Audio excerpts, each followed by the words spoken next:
It's CJ! That's me, CJ the Lego guy. Hey everyone, CJ here. Hope you all doing well.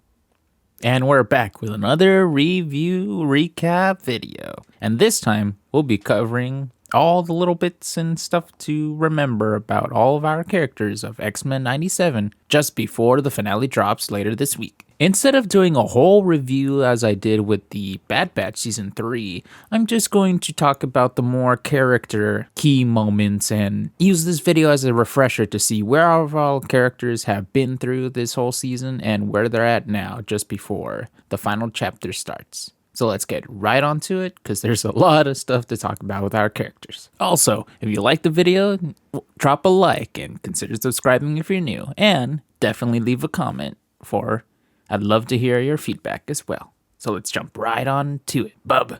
Also, it's to go without saying, spoilers ahead for the entire season of X-Men 97. So if you haven't watched it, go ahead and binge it before the finale. And please do come back to the video if you like my thoughts on our beloved characters of X-Men.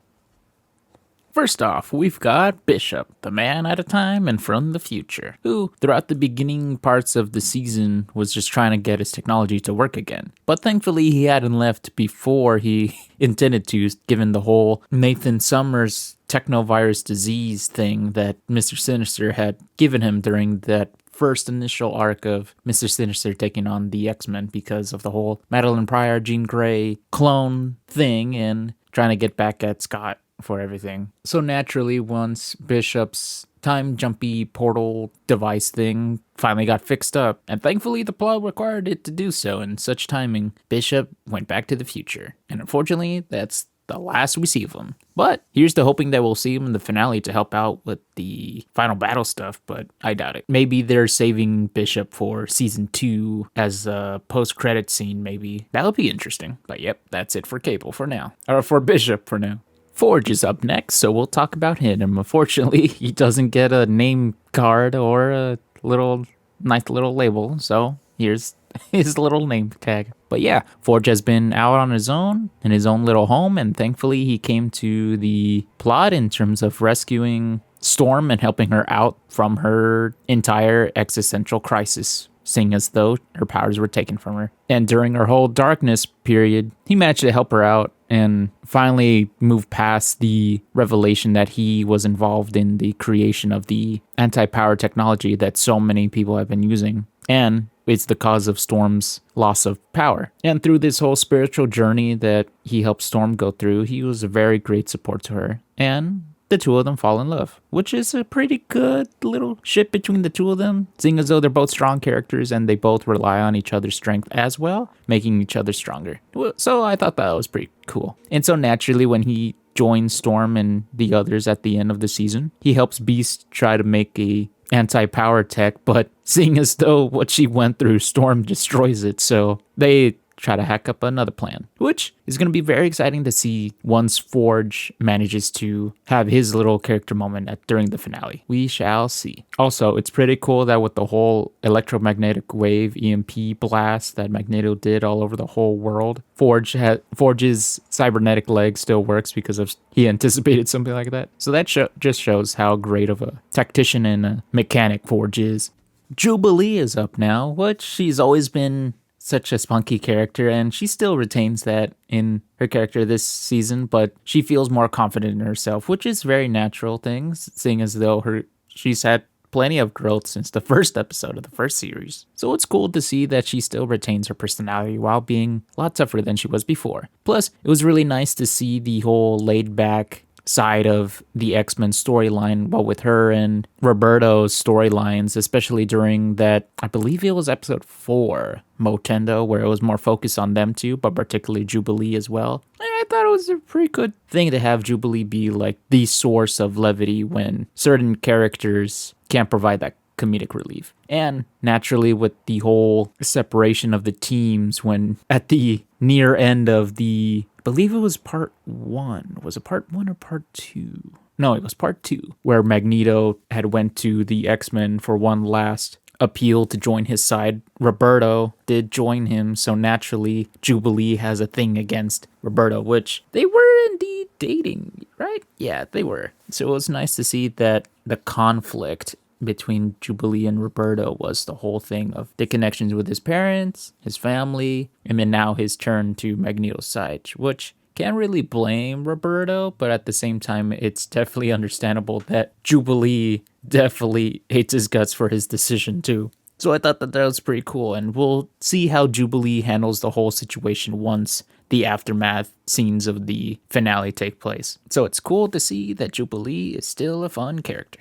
While on the subject of Roberto, we might as well talk about our friend Sunspot, who, when I first heard that he was going to be in the X-Men 97 show, I was so surprised in a good way. Because I was like, oh, cool, we got a Latino in the X-Men team. Awesome. Especially since his power set is a really cool one. So it's like, why not have like a visually awesome fire elemental a part of your team? That'd be so cool. And especially since the way that Sunspot was used in X-Men Days of Future Past was pretty cool. So seeing him in animated form would just be so much better. But yeah, it's cool to have him be another teen character and be essentially what Jubilee was during the first few episodes of the original show, being the fish out of water in the sense of they're torn from their ordinary world and thrown into this crazy, hectic world of the mutants. And it was just especially cool to see his relation with Jubilee build up as the episodes continued on, and especially during the Motendo episode. But then naturally with the whole drama with his family not knowing that he was a mutant, and when he finally came out, his mom wanted to use him to gain more favor for them. Or wait, I think it was the opposite. But the only reason why that she accepted him per se was only to hand him over to the Prime Sentinels, which, oof, that was terrible for him. So naturally, him feeling like he has no other option when Magneto does his appeal and proposition, he naturally took Magneto's side, which of course threw a wrench in the relationship between he and Jubilee. And especially when Jubilee says that she should be the one thing that Roberto has when he says that he has nothing left here and he still goes on. Oof. When they come back together during the aftermath of the finale, even if they end up back together or they're on talking terms, he's still gonna be in the doghouse. But yep, hopefully we get to see more of Sunspot in the finale. Beast. Now, Beast is relatively the same throughout the whole season, and especially when compared to the original series, but that's not a bad thing, because he is still such a great and compelling character, seeing as though he still does his sciencey stuff, he's the brains of the whole team, and especially, he's just such a fun character, and he's pretty funny, charismatic, and of course, he's still super strong. And naturally, some of the quotes that he makes is just so good. They're so funny, and he's just so funny. I think my favorite little moment of Beast is during the final fight scene that we see him in Tolerance's Extinction Part 2, where he's taking on the Sentinels and he grabs the broken arm of a Sentinel, or the hand like still attached to the wire or the big thick cord, and he uses it to slap the other Sentinel. Like what were those things called in the 2000s? Oh, millennials, help me out. Those sticky hands. I thought that was so hilarious, and I love that little joke. If that was a meta reference, praise to you, because that was funny. That was really great. But yeah, that seems to be the most the Beast, where he's the one that's provided the most help and answers when it comes to all the scientific questions that the team has had, especially during the whole clone issue back in the beginning of the season. His talks with the reporter lady, I forgot her name, during the post-Genosha period, his quotes are so good. But yeah, we'll definitely see a little bit more Beast, and we'll see how he helps the team resolve the whole situation with both Bastion and Magneto, but mostly with Bastion. I'm sure he'll make it out at the end and help out the team during the aftermath. Before I forget to mention her, saying as though I kind of forgot what her name was anyway when I was trying to grab all these pictures, Dr. Cooper is the government insert character into the story, seeing as though we follow the whole government doings with her and her involvement with the whole X-Men storyline, especially during the beginning episodes of the whole season, seeing as though she was very much involved with everything that was going on with Trask and Gyrick, and especially during the whole UN trial of Magneto business. And then, of course, everything that went down in Genosha, she was there as well. And then the twist of how she was somewhat involved with the plan between Sinister and Bastion, that was a little bit crazy. And especially since she had the similar kind of thing that Rain from Mortal 1 Combat had, where they're characters who became involved with the villain's plot thinking that they would do something good with it. And then once a big devastating moment happens, they immediately regret their involvement, seeing as though they were seemingly lied to, even though they had to have known the devastation that was going to come from the villain's plans. But yeah, Dr. Cooper is definitely trying to redeem herself in a sense by seemingly freeing Magneto in the hopes that, well, if I can't have complete trust in Magneto, at least I can trust them more than the villains right now, which is Bastion and Mr. Sinister. So naturally, she got caught up by them too, and we shall see if she's still around at the end, whether or not she's turned into a Sentinel or just being captured. I mean, hopefully she's not dead, but we shall see in the finale. But at least she was trying to do the right thing in the end, if this is the last of her story, which I'm sure that we'll still see her again during the aftermath. On the more lighter side of things, let's talk about Morph, because if Jubilee wasn't the exact character relief character, Morph definitely fits the bill for that, because Morph is just so hilarious. Anytime Morph is on screen, I already know that it's going to be a fun time. To the point where throughout the episodes, I've just been watching, sitting there waiting, like, okay, when are they going to show up? When are they going to show up? And once they do, it's like, Morph had such a funny, great moment. And also, great use of using Morph as a reference machine, seeing as though their power set is just to transform into not only a different X-Men character, but also use their powers as well, which is super helpful. Because I thought Morph's ability was just to copy the form of characters, just like how Mystique can sort of sometimes, depending on the continuity, use the power set of the person that they're changing into. But the fact that Morph can just instantly change into whoever and use their powers, so cool. And especially since the meta thing of how this X-Men universe has always been a part of the Marvel universe, which is definitely a continuity thing that I love that they kept, seeing as though back when the original show came out, the Marvel universe was all interconnected. They didn't have to deal with the whole Fox buying out characters and then buying characters back. It was all together in one universe, which is probably why I love it so much. But yeah, the fact that we see Morph transform into X-Men characters and Marvel characters, seeing as though we see them transform into Hulk, so good. So fun. But yeah, with the whole Mr. Sinister being involved with most of the evil schemes, with the whole Madelynne Pryor Jean situation and now the Bastion zero tolerance plan, it's just so crazy to see Morph have to deal with that, especially during, was it episode 2 or episode 3, where they're talking about Mr. Sinister at the exposition dump for all the new viewers, and Morph, you can clearly see that he's just reeling in the PTSD that Mr. Sinister...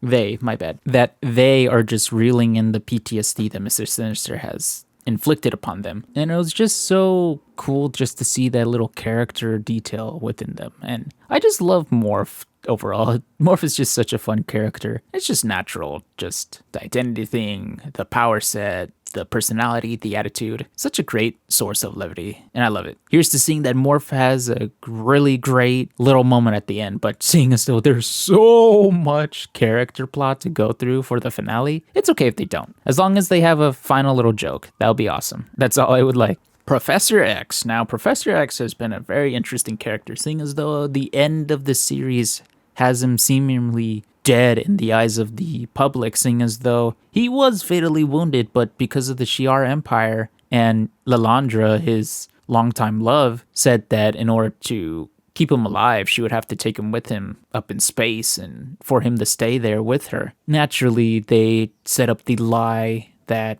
Xavier had been murdered by Gyrick back on Earth. So it was cool to see his absence have its impact on Earth during the first few episodes until we get to catch up with him and Lilandra during, I forgot which episode it was, but that episode where we explored their relationship to each other and the whole Lilandra wanting him to be king of the planet, but he had to renounce the X-Men. So when he showed the people that the importance of the X-Men and everything that they've done, and he tries to give them a glimpse of everything while he too tries to reconnect with Earth, and then he sees the impact of Genosha and everything that happened, and he's just like, yo, I have to leave right now. That was just so incredibly cool and crazy that Xavier's just out here thinking like, oh yeah, everything's fine, they've got this. And when he checks in, he's like, no, what happened? And then once he's actually back and the lie has been revealed to the public and things get seemingly worse, naturally, not only is he bummed out about that, but he's also devastated to hear about everything that's been going on with all the other characters. It's a loud little scooter. And everything to deal with his relation to the X-Men in the decision that he made with having Magneto take over for him, and what led to here, his relation with Scott, his relation with Magneto, especially during their talk at the docks just before Magneto leaves with Rogue and Sunspot. Oof, Magneto had some crazy well-delivered points. And yeah, Xavier's like, well, this is it. This is the last thing that I have. So naturally, when they go to confront Magneto on Asteroid M, it's very crazy to see how they adapted. I forget which X-Men storyline it is. If you know which ones, please put them down in the comment section down below. But essentially the one where Xavier's like, all right, this is it. I have to take out Magneto, which is crazy that he's finally resorted to this ultimately last resort of having to kill Magneto in order to stop his plans, which even Magneto calls him out for it, which is a crazy thing to see. And then even more so, he puts his helmet on Xavier and starts crushing it little by little. Crazy. Who knows how we'll see Xavier's storyline end during the finale? Whether or not he's going to leave the school and leave it in the hands of everyone else, and for him to just chill out and reflect on everything that he's done and wants to do better for himself, or if he's going to go back with Lalandra, or he's going to stay at the now destroyed mansion to help everyone else out. It's very hard to see how the storyline's going to end with Xavier, especially between him and Magnus. Oof, we shall hope to see that it's good. Rogue. Now, Rogue is such a compelling character throughout this season because of the whole fact that since she and Magneto had a relationship before joining the X-Men, and seeing as though he's now the leader of the X-Men, naturally that throws a wrench in her relationship with Gambit. So it's really great to see the whole interplay between all of their POVs when it comes to their relations to each other, but especially how Rogue herself is just caught between the two men she loves, and especially when everything comes to the forefront during episode 5 when she finally builds the strength up to tell Gambit the whole truth, and naturally they have a little bit of a falling out moment until, the big event happens. And naturally, the episodes following that, we just follow Rogue and her complete depression and dealing with the whole loss of Gambit. Spoilers. And the whole what is it called? The five stages of grief. Seeing as though we see her more rageful moments, her vengeance, everything, her denial. It was very sweet to have the moments between her and Nightcrawler when he tries to comfort her. And especially once all the X-Men shows up as well, that she finally gets to let it all out there. But during the last couple episodes, I like her new outfit, seeing as though it was pretty cool to see, and definitely a nice touch where she's wearing Gambit's jacket. But during the proposal by Magneto scene, she naturally joins him, seeing as though she's just so done with everything that they're trying to do to get the people's approval. But because of the Genosha thing, that was the last straw for Rogue, and her being conflicted naturally sees that Magneto's plan is probably the only hope that she sees that everyone has, which is pretty crazy. So we'll just have to see how Rogue deals with the aftermath of the finale. But another crazy thing that I wanted to point out, oh geez, so many scooters going by today. Another crazy thing that I wanted to point out about Rogue is that during her little speech to the X-Men while she leaves, she talks about how none of them were there at Genosha, and therefore, seeing as though she was there, they wouldn't understand why her motive is to join Magneto and actually go through with this plan. Which kind of sucks because I'm like, Nightcrawler's there, and he was there too, so he's just like, did you forget about me, sister? I thought that was kind of sad, but kind of funny at the same time. But yep, that's Rogue's character. And I'm hoping to see her return, of course, to the X-Men, but her still feeling that sense of loss of identity in terms of, like, she's going through so much conflict. Like, naturally, she still hasn't let go of Gambit. She hasn't let go of everything that happened, and whether or not Magneto survives or not, she doesn't want to leave his side either. So we'll just have to see where her story goes. And it'll be interesting if she does leave the X-Men and then we follow up on her story in season 2, or if she just stays with them. Who knows? Her story can result in so many different ways, but let's hope that they're decently good, despite all the bad stuff that's happened to her recently. Also, lol, when she threw Captain America's shield and he was like, go get it. I was like, where? Where did you throw it? He's going to be looking for it for days. While we're here, having talked about Rogue, we might as well address the sad elephant in the room, Gambit. Spoilers, he's not here anymore.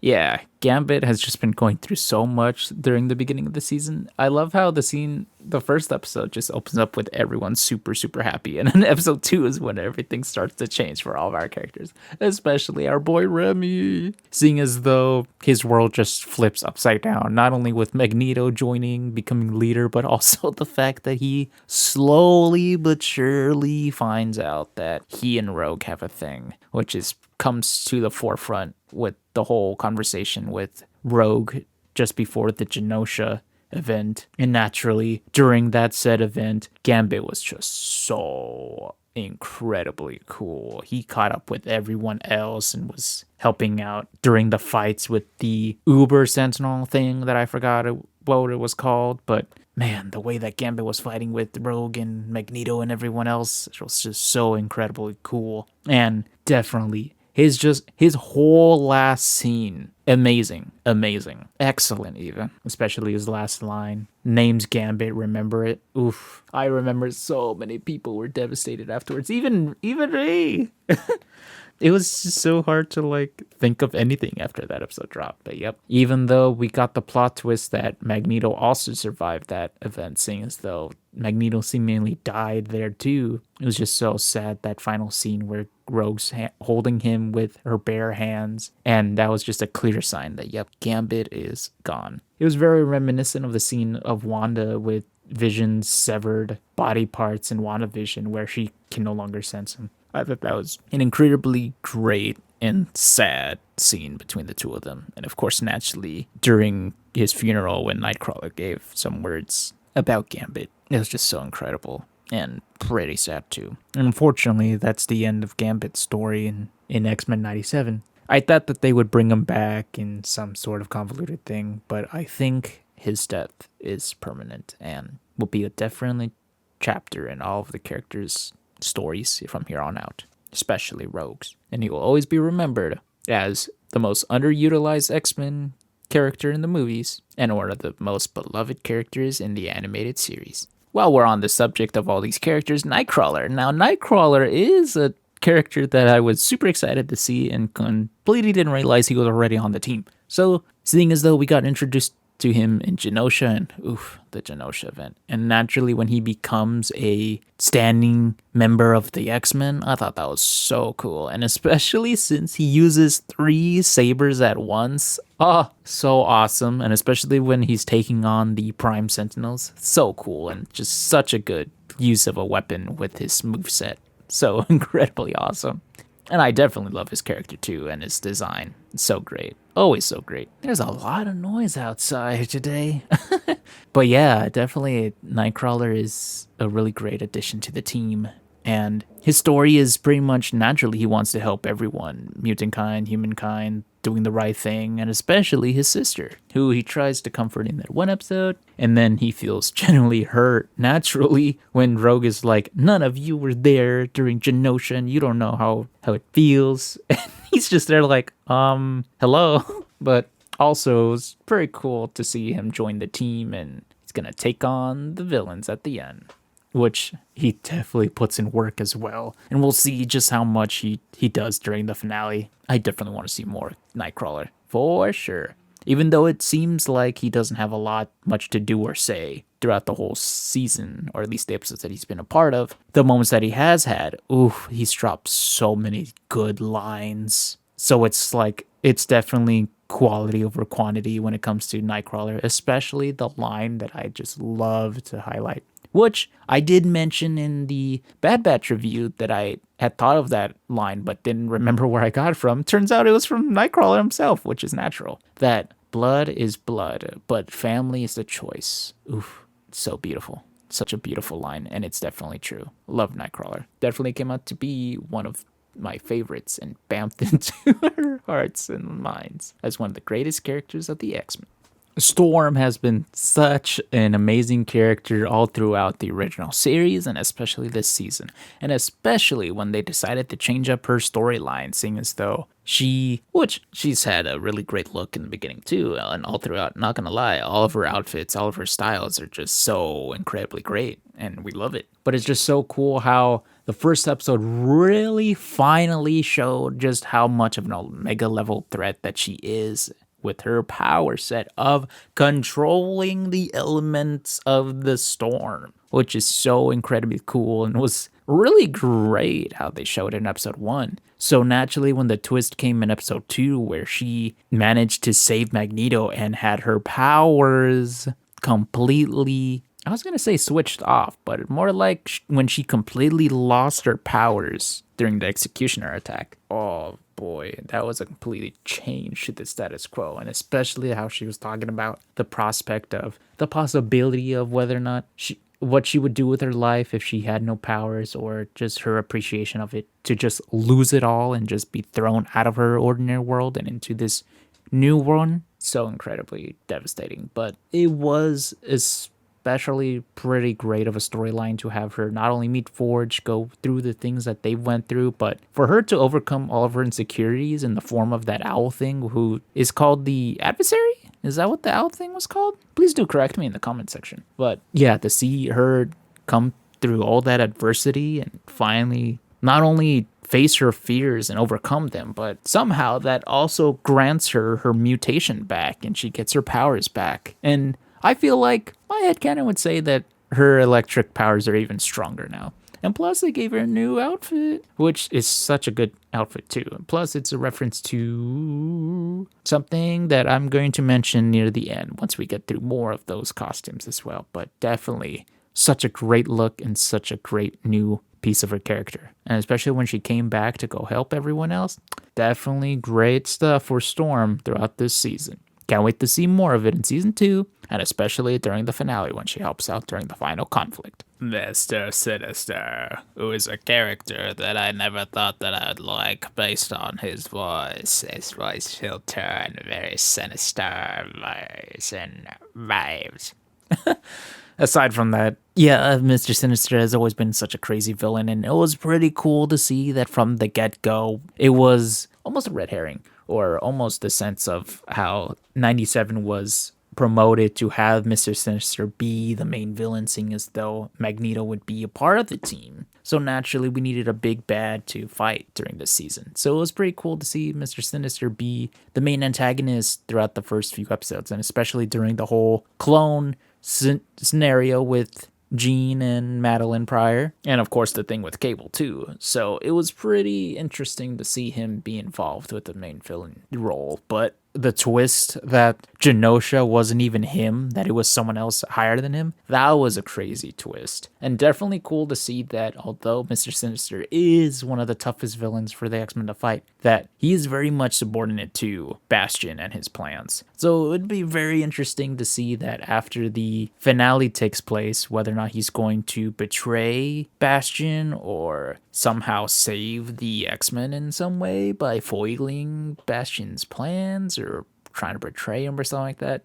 Well, I could definitely see Bastion just destroying him on the spot or something like that, or absorbing him, or doing something to Mr. Sinister which causes him to die. Which then begs the question, if Mr. Sinister is removed from the equation, does that affect Cable at all? Or whether or not his thing is going to be cured? Who knows? There's just way too many questions to ask whether or not Mr. Sinister would, in fact, live or die in the finale. But yes, it would definitely be a good feeling to see him finally defeated once and for all for everything that he's done to our characters, especially the Summers family. Speaking of Bastion, Bastion is a character that I wasn't quite familiar with before 97. Like, I knew of him, but I didn't really look up, like, who this Bastion guy was. But definitely with the Genosha twist and the big bomb drop that was, and the whole twist that Magneto was actually alive, and his whole origins and plan that was explored in part 1 of Tolerance's Extinction, and then just, jeez, with all the sirens, I hope that everything's okay today. It is cloudy. I hope everything's okay. The fact that Bastion was a sentinel, like a naturally born sentinel, and then all of the Prime Sentinels are like that too, that was just so crazy. And I like the idea that that's how you would use a zombie concept, but in a cool technological way. That was just quite devastating, that everyone can just snap and turn and just become this untamed, unthinking horde of just devastation and the stuff that they can do, because they have the powers of Sentinels, but they're even way crazier and way stronger, I feel like. And definitely insane that they can all regenerate too, as we saw in part 1, so it was devastating. And especially these crucial steps in Bastion's plan, what with everything that happened at the beginning of the season, Genosha, the activation of all the Prime Sentinels, and then his backup plans for Magneto's ultramagnetic wave, and especially the crucial thing of straight up saying to the public that the Xavier martyr fact was a complete lie, and he started up all the animosity tenfold than it was before. So it's just crazy to see how his plan is just elevating after every single moment. And especially the way that he's using Cable, saying as though he's a technopath. He's using Cable to fight Jean, given with all of his techno parts. Oh, that's so devastating, so cool. And especially how he's going to take on the other X-Men that try to take out his devices and his masterful base of operations. It's going to be so crazy to see how they've managed to stop him. And especially since he captured Beast and the others who tried to use the device on him. I was like, when I saw that, I was like, or I forget who it was that had the device, but it's like, as soon as Bastion saw it, I'm like, bro, why would you have that out in the open? But yeah, definitely it's going to be epic to see how they deal with Bastion and whether or not they dispense of him too. I doubt that he's going to die and this will be the last of we see of him, because maybe he'll return in season 2. But if it is, that's going to be cool too, because yeah, Bastion's definitely going to need to be stopped for sure. But definitely during the aftermath, our X-Men character is going to feel the repercussions of everything that was Bastion. That even though if Bastion's out of the story, his actions will still be around for sure for a long time, unfortunately. Before talking about the big 5, I just wanted to highlight just seeing animated Spider-Man, my favorite all-time superhero of all time, just showing up as a cameo even though he didn't speak anything at all. It's just so incredible to see during Tolerance's Extinction Part 1. It was just so incredible to see him. I lost my mind, and I'm so sad that got spoiled to me before I saw the episode, because I would have just lost my mind. It's such a good thing for headphone users that I don't react to these episodes live, because I would definitely scream into the mic for sure had I seen that live. But yeah, even though he didn't say anything, I just love the way that he's animated. Because not only is it just a great callback to the 97 or to the 90s show, which he also showed up in the original X-Men show as a cameo as well. Although it was just his arm slinging some rope, but also right here with his body language and his expressive face, I definitely could tell that had they brought in Christopher Daniel Barnes to voice him, to say one line, he most likely would have said, "What in the world?" And then said like a quip at the end, and it would have cut. Oh, it was just so incredible to see. That's my headcanon. That's what he said. I won't make up a quip, because I wouldn't know what's a good EMP/magnetic kind of quip for him to say.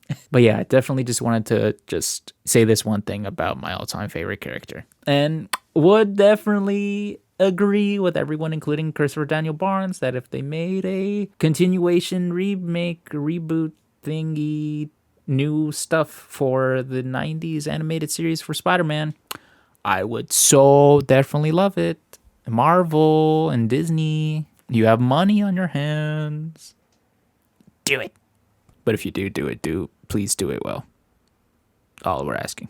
So, Wolverine, bub. It's time to talk about our favorite X-Men, or at least one of the most favorites out of everyone. So, what is there to talk about for his story, even though he doesn't quite have a story per se in 97? But that doesn't make it a bad thing, seeing as though there's just so many... there's so many character stories to talk about in the season that you can't quite really squeeze Wolverine's story into it. Not that it's a bad thing, but there's only been so many episodes for this plot, and it has to be so tight with everything that has been going through, with the whole Summers family storyline, Mr. Sinister's involvement with it, Magneto's involvement with it, Genosha, Bastion, the Sentinels, all these stuff, and including Rogue storylines too. Not enough room for Wolverine's story to greatly impact those. So naturally, it's okay for him not to have a whole lot of scenes. But just like how I mentioned with Nightcrawler, even though there's a whole lack of quantity, it's the quality that matters. Because, every time Wolverine shows up, it's a definitely cool and crazy scene to be had. So naturally, Wolverine is just such a cool character and pretty awesome as always. But yeah, definitely one of the higher hitters there. He had pretty great moments. One of the kinder scenes is with him and Madelynne Pryor as he's trying to take her to the hospital to give birth. And even though he's still very much a love puppy for Jean Grey and Madelynne Pryor at the moment, he's still very much supportive of her and her child with Scott. And yeah, definitely afterwards, once the real Jean Grey comes back, during that scene when Jean's having an identity crisis and Wolverine uses the opportunity to comfort her in the best way that he possibly could by trying to have her remember all the good stuff. And they have that awkward that awkward kiss. I think I tried to say awkward and kiss together, so it came out as aquis. When they had their moment together, and it was kind of sweet in a sense, but also like they're both like, don't know what to make of that. But I thought that was a sweet thing, that like Wolverine's still very much caring towards others, and especially Jean as well, because that's all he wants. He's lived a long life, so all he wants to do is just have everyone just live their lives, So yeah, he's a higher hitter when it comes to the action scenes, especially during the Prime Sentinels in Part 1 and the confrontation with Magneto, Rogue, and Sunspot in Part 2. So naturally, it was pretty crazy that stuff started elevating and escalating once he stabbed Magneto through the back. And then, of course, Magneto is like, all right, that's it. Enough. Get out of here. And then he does the iconic thing of ripping the adamantium from Wolverine, which is so crazy. And we'll definitely do a quick little line or two just before the end of the video, since I'm going to mention it later. But yeah, that's where Wolverine's at right now. Last we see him, he's literally getting the adamantium stripped from him, which I had to see a video just to see what happens to him afterwards, because I know that was a big comic moment. So we'll see if we get the Feral Wolverine storyline, or like a tease of it as an after credit scene, and in season 2 we have to deal with Wolverine like losing himself, or maybe they'll do something else here. Who knows? But definitely, next we see Wolverine. He's going to be in just as much agony as he was the last second we saw him. Oops, my bad. When I said Big 5, I meant to say Big 6, so I kept forgetting about Cable. So naturally, of course, Cable being back in the show is definitely a good thing, seeing as though he's that big, brawny, cool guy from the future, seeing as though we saw him in the original show during the Apocalypse Saga, and then especially other things, in the Deadpool movie, and then of course here in 97, which was so cool to see him back. But oof, the revelation of his backstory, seeing as though he's Nate Summers, the baby of Madelynne Pryor and Cyclops, that whole drama, and then the whole thing of the technovirus, and that's the reason why he was sent to the future. And it was cool to see that when he came back, it was the revelation that once Madelynne saw him during just before the Genosha event, that Madelynne found out that Cable this whole time has been her son. It was just pretty incredible too. And it was also pretty interesting to see the almost disdain that he has to Cyclops, seeing as though he understands the reason why he had to be sent to the future with the virus thing, but he's still kind of like hurt by the fact that his dad couldn't be there with him. And it definitely showed during the part 1 once Cyclops and Jean Grey know the truth about Cable as well, seeing as though when Jean locked minds with Cable, that's when they all found out that he's actually Nate Summers from the future, which throws a little bit of contention with their relations, but they can still make up for it. And we definitely saw a little bit of that levity between him and his father in part 2. Well, with the whole little jokes about the whole suit up and stuff. What did you expect? Black leather? I thought that was such a great joke. But yeah, definitely their little moments and bonding scenes were actually pretty good. And I really like that for Cable, seeing as though a hardened character like Cable definitely needs those small moments of levity and heart. One of the most interesting things, though, is the mention of Nexus points, seeing as though we've heard so much about Nexus points back in Loki season 1 and I believe season 2, and then especially in Marvel's What If season 1, definitely. When, for those of you who don't know, in the MCU, when it comes to the multiverse stuff, Nexus points are events across the entire multiverse, no matter what universe it is, that a specific event that happens to specific characters and their storylines are definitely meant to happen. And take that as another way of saying canon event. Nexus points and canon events are the same thing, where no matter what universe you're in, if you're a certain character that's, no matter what the continuity is, has always gone through the same thing, you'll get through with it no matter what you do and try to stop it. That's what happened with Cable. That apparently he reveals that he's been trying to go back in time so many times to stop the Genosha event, but Genosha, the genocide there, was a Nexus point. So no matter what he tried to do, he could not stop it, which is definitely heartbreaking, especially since he did that naturally to prevent the event, but most importantly, to save his mom, which he found out she was there. And it was just completely shocking that throughout the episodes afterwards, we don't know whether or not Madelynne was still alive or not, seeing as though she was there in Ground Zero. But unfortunately, there's more and more signs that she did in fact die in Genosha, which I still like to believe that there's still a chance that we might see her survive and she was just captured or like put into hiding by Mrs. Sinister or someone else once we get to the aftermath scenes of the finale, but there's just way too many signs that point to her actually dying, seeing as though Cable makes that clear, Scott's grief and Jean talking about it too, which is definitely sad, but we shall see if in the aftermath they all have a moment to finally let their mourning sides deal with the loss of Madelynne Pryor. But yeah, definitely Cable had a lot of impact in the story once he joined the story. So hopefully we'll definitely see more of him. Whether or not he leaves Back to the Future or not at the end, we shall see. But definitely want to see how his little fight with Jean Grey and them dealing with Mr. Sinister turns out in the finale. Whew, we're almost done, I swear. Now entering the big 3, we'll talk about Jean Grey / Madelynne Pryor because there's a lot to talk about them.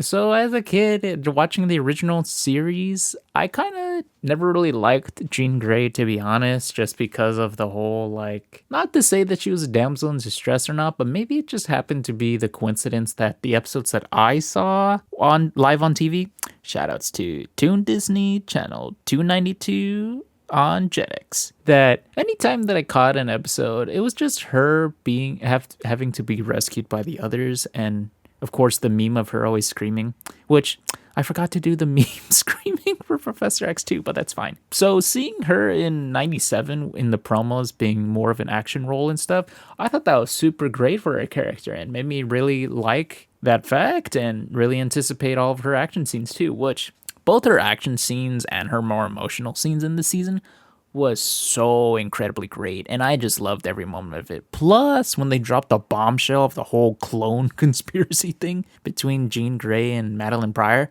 I thought that was even greater, and another reason for me to like Jean Grey's story too. Which, of course, that Mr. Sinister trying to ruin everything for our characters. But yeah, it was very sweet to see how the pregnancy was going, her moments with Wolverine, everything that was going on, the memory trip, and then of course, everyone liked the Goblin Queen turn, because have you ever seen that meme of where Goblin Queen says something seductive to Cyclops, and he's standing there like,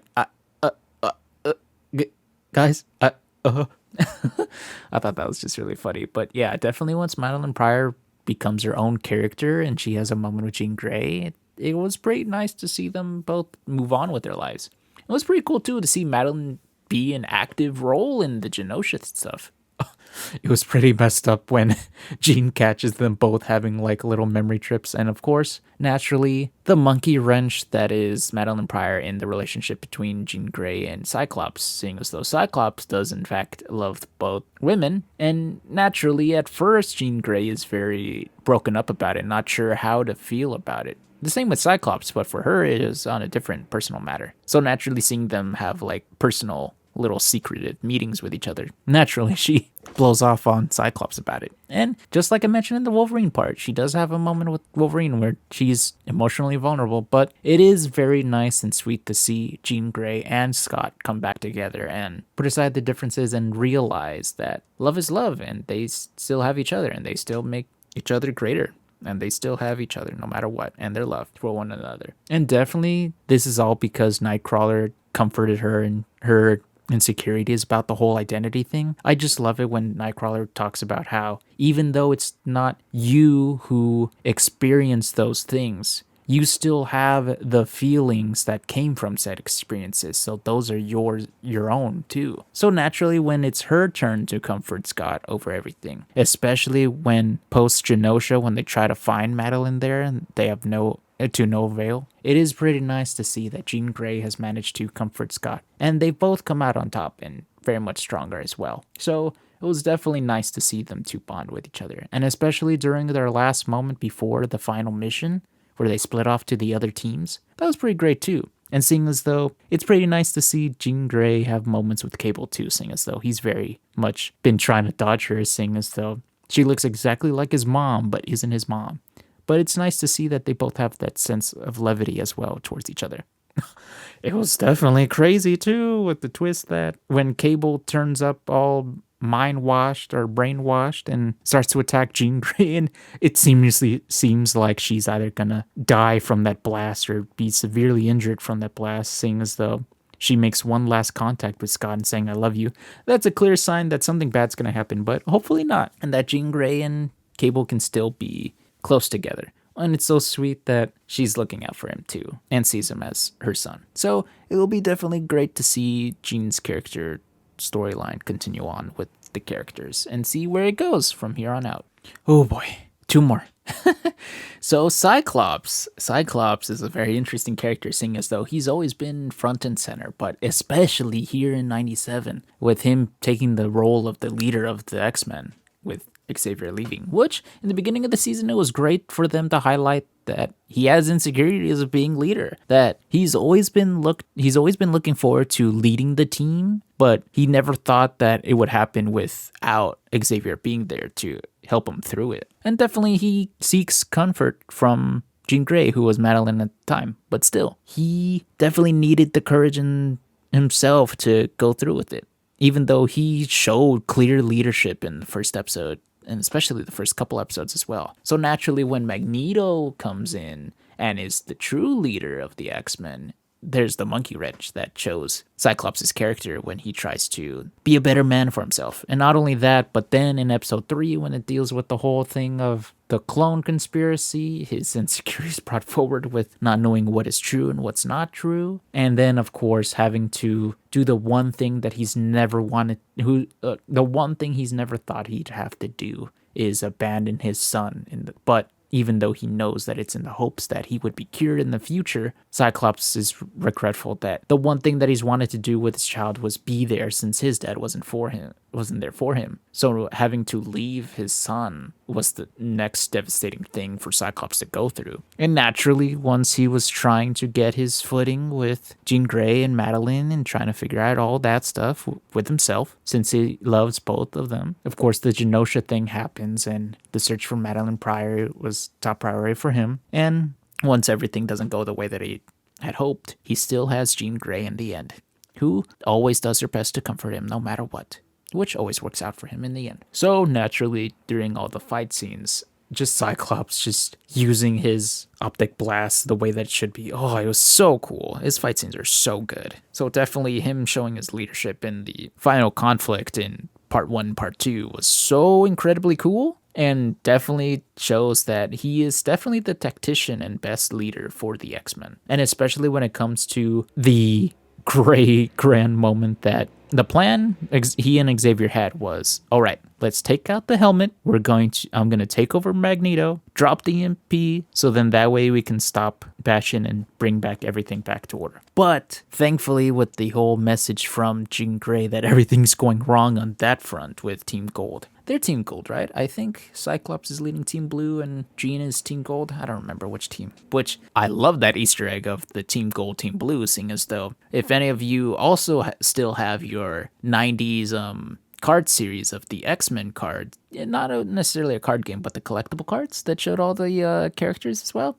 I definitely remember those team names as being cards as well, which I have. And so definitely back to the show, Cyclops just having that moment of like, no, Professor X, we need to give them more time. And naturally, Professor X is like, no, we have to do this now. So Cyclops blasts him after he's trying to get Magneto. And it was so crazy, just Cyclops like standing there saying like, sorry, Professor X, I have to do this. They need more time. You can tell that he knows that this isn't the right thing to do, but that it's a necessary thing, seeing as though Jean Grey and the others are in trouble. So naturally, Cyclops does what he thinks is best at the moment, which it just shows more of his character and how great he is. I just love that Ray Chase is also his new voice actor. It's like, that was pretty good. If you've seen the interview of how he came about making the voice of Scott, that was just a pretty great story. I definitely recommend it for you to watch it. But yeah, definitely Cyclops is another one of those characters where I didn't really like him in the original show, but in this 97 show, oh man, they made him so much more likable than I could ever imagine. But yep, once the story wraps up, I could definitely see him be the definitive new leader of the X-Men going forward, and definitely like hoping that the Madelynne Pryor thing is resolved. He have some moments with Cable and even maybe asking Cable to stay, and of course staying there with Jean Grey. I could see that as a definitely good resolution for his character storyline for season 1. And in season 2, we see him be more of the leadership role. We see more of that stuff. Well, who knows what's next for Cyclops, but definitely a great character for this great series. I'm so sad my Magneto recording got corrupted, so I had to make it again. But essentially what I talked about was how the bomb drop that Magneto would be the new de facto leader was pretty great for everyone's character stories, as it brings about the whole thing that even though they don't want to work with each other, they know that they have to put that aside in order to work together and save the world, essentially, from all the bad guys, which is pretty great. And it was pretty cool to see how Magneto leads the team throughout the first few episodes of the beginning arc of this season. And then especially the monkey wrench that is his relationship with Rogue and how that developed and how it affected Gambit. And I was going to say the team, but it doesn't really affect the team all that much since they don't really know. But definitely everything came to the forefront during the Genosha episode. And especially with that very addicting and easy to get in your head song. Happy nation, rhyming with some sensation. And especially everything that happened as well. And just all the scenes of just him trying to save everyone during the genocide. And especially his final moments with Leech. And him saying that line to him, especially in his native tongue. Oh my lord, the emotions of that scene. And us naturally believing that him to be dead from that blast, too. And then for the twist for him to be alive, and especially during his speech in part 1, I believe, or part 2, where he talks about how he promised a lie to the world, and when he promised a child that he was going to save him, he couldn't. Oh, that was so devastating. Not only the fact that Magneto has not only survived one genocide, but now he has indeed gone through 2 genocides. It's not to say, I don't want to be disrespectful to the term of surviving a genocide. Being a survivor to anything is not the bad thing. The bad thing is there being a genocide in the first place. That's what's wrong. So naturally, Magneto having gone through so much throughout his entire life, and for this to be the last straw in his life, that's what makes it clear for Magneto to be like, okay, that's it. Nothing's worked, So now I'm going to do what I was originally going to do, and I'm going to make the world just completely change or eradicate everything that's not willing to change with me, which was super crazy. And his EMP wave, although seems to be good in the sense that it stopped Bastion and his Sentinels for a moment, his Prime Sentinels, but oof, the ramifications of that when you think about it, that, yeah, there's tons of people dying right now because of the lack of electricity working because of Magneto's EMP wave. So yeah, this is a desperate hour to try to stop Magneto. And for Professor X to realize that the last thing he has to do is to kill Magneto, and for Magneto to be like, wow, you actually try to go through with it. Now that's it. Now I'm just going to go do my thing. That was such a crazy thing in part 2, especially when he gets stabbed by Wolverine and he's like, okay, that's it. I'm going to first start going ham on all of you by getting rid of Wolverine off the board. Incredibly crazy. And I do not know if Magneto's going to see through by the end of the finale. He might, in fact, die. Or it might be that Onslaught plot twist storyline thing between he and Professor X. I actually don't know that storyline too well, so I wouldn't say that. But yeah, Magneto's been one of the, if not the best character throughout this whole series, which, as I mentioned with Cyclops and Jean, I didn't really like him in the original show, but this show definitely made him very much more likable. And definitely great storytelling there with his character. But yep, I would definitely love to see more of him, but I am not quite sure if he's going to make it through the finale. But we'll have to wait and see. But what do you all think about my comments about Magneto? Please let me know in the comments. Hey everyone, CJ from the future here. Also forgot to mention how I meant to talk about certain things, but forgot to do so while I had my microphone plugged in, so I'm just using the laptop speaker. But essentially, yeah, I wanted to mention how the new suits for the team, I just love the fact that it's a reference to the Pride of the X-Men. I know that they have references to the comics of old as well, but these specific suits are definitely a reference to the Pride of the X-Men animated series, which was supposed to be before the 90s X-Men show that we all know and love, which I think was a pretty cool acknowledgement of the two, and I thought that it was a really great cameo, and definitely cool to put them in here, seeming as though, just in case if this was the only season of this series, it would be a great one with this reference. Plus, ooh, Magneto ripping off the adamantium off of Wolverine, yikes, big yikes. And also, I love the credits little thing of like the computer ROM and showing the characters, their powers, and their little models too. Because I could have sworn that before they started just putting the opening as the credit song during the later seasons of the original X-Men show, during the original couple seasons, I'm pretty certain that they had something like this as their ending too, with like some cool like 90s rock music as well. Sure, that stuff was CGI, but I feel like it was the same sense of it. And it felt like kind of as if the characters were like action figures as well. So I thought that was pretty neat and cool. And yeah, pretty much I think that that's everything. So let's continue on with the conclusion.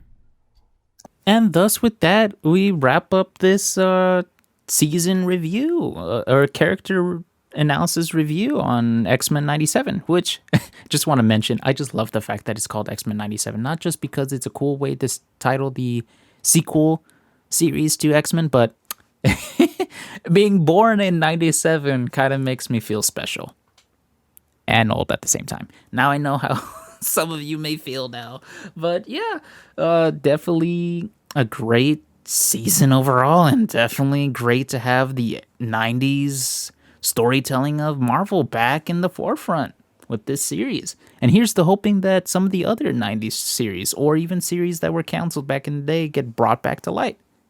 Here's the hoping for Spider-Man revival series. Let's go! But yeah, with that, that's all my thoughts. So what are your thoughts about X-Men 97? What are the things that you are thinking that may or may not happen? How do you feel about the characters overall, and especially the series as we kept going episode by episode? I know there was a lot of people that definitely hating on the show, but they seem to not realize what X-Men story has been all along since its creation. They're sounding kind of bad with some of the hot takes that they have, but the comment section is welcome to all takes and all thoughts as well. So please, if you have any thoughts, write them down in the comment section down below and I'll give it a look. And hey, if you liked the video, why not drop a like and consider subscribing to the channel if you're new and checking out some of the other content here too. Trying to be better at pushing out content, but yes, one of my favorite ones is Spider-Man 2 gameplay, which you can check out in the channel. But for now, hope that you all have a great day, and I'll catch you next time, especially when we cover the finale of Season 1 of X-Men 97. But with that, I'm CJ, and I'll catch you next time. See you next time, bub. Bye-bye. For now. Oh, my throat. I gotta drink some water now.